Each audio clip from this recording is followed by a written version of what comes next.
mo zol nei Zakaria kan ti ha mi zo tong chuan Zakaria kan ti ha ma se hi ivri chuan Zakaria nia bung thum na chang ni na tin lalpa chuan setan an hena o setan lalpa chuan how chero se hetilaya lalpa ti hi thumun ani em ti chung chang kharon zata tilai hian Zakaria bung thum peragimela chuan e bung thum chang thum bung thum chang thum na chover kha an ta kha kha ran zo taka chun ta hianin pathian hming soina na ni na taka hi ingi om zeti kha ran zo na ni tiang kan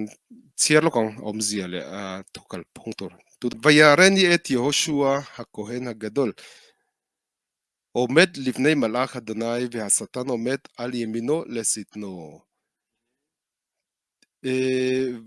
hemi chungchang soitu hi masabera Zakaria zol ni Zakaria ni Zakaria chuan hetianin asoya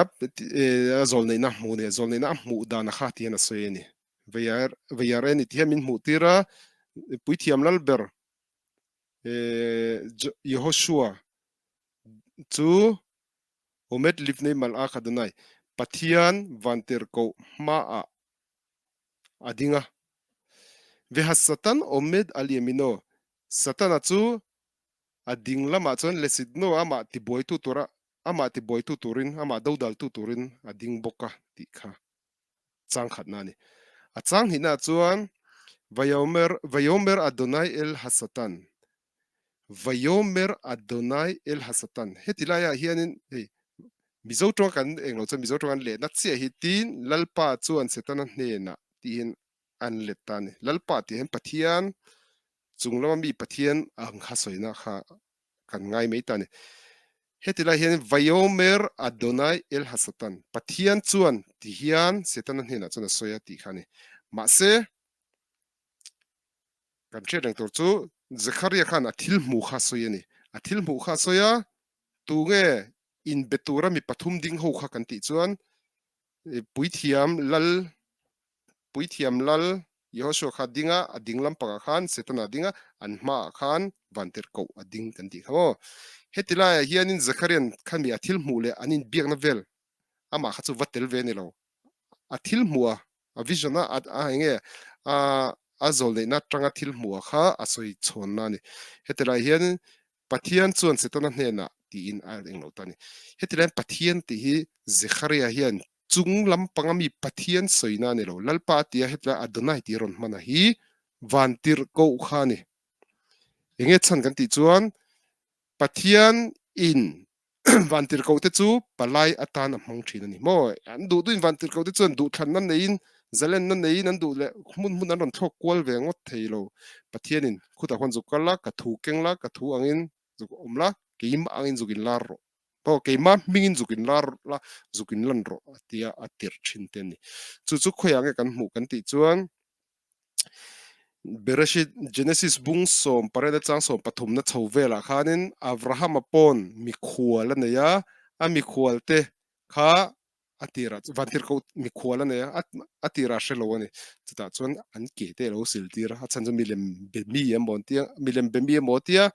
milem be mi an ni paltakin an milem biak na an ke te khan khatiang milem biak na huna vai vut them ti khala kai da lo mo ti khanin a in chunga lu dong khan silfai tir thlap mai ni ni po khan in puang chu lo khan an soi an silve zela ma se nu a hriat chu nu a chuanin khami bung le chang khain chiar chuan Genesis bung som pare na chovel kha a nu a hriat chu no chuanin vantir ko te kha lalpa adonai ti khan a ko to mai ni ho he ta Sodom khuwa an kal don te po khanin a vatha khanin pathian biak vek khana betoni pathian biak ka ti chuan an ming khap lalpa ti vek na ko to ne kha khap vantir ko dik tak te pathi Bible ami ho tena an ko dan chu ni chu tiang chu tuna po hianin lo hian Zakharia hian chu tiang chu na soi ni vayomer adonai el hasatan pathi an chuan ti aya khan ani na tak chu vantir ko chuan setanan hena igar adonai bekha hasatan ho tuna be thung chuan vantir ko soi kha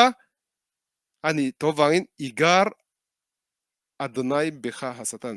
pathian vantir ko soi kha vantir ko chuan chungloi pathian ni soi to ni